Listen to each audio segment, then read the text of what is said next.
બની ગઈ ઓ બાપ વનરાજ ભુવાની ત્યાં કુંભારવાડાની મારી પાસે હાજરી થઈ અને એના ખોળીએ મારી મેલડી રજૂ થયા અને એટલું કીધું જા જા મારી દીકરી બાપ બધાય ડોક્ટરને બતાવી દીધું કે આમાં ડોક્ટર સાહેબ છે ભગવાનનું સ્વરૂપ છે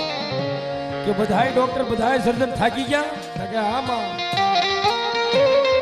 હવે જો તને ભરોસો મારી વનરાજ ભુવાની મેલડી માં બંધાય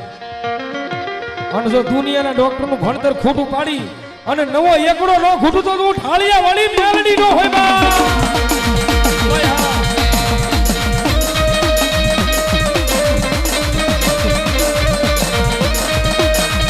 મારી વાલા લાગ્યા જગદી ઓલી ભીપુરીની માલ પા ઠાળિયા મારી મેલડી ને વાલા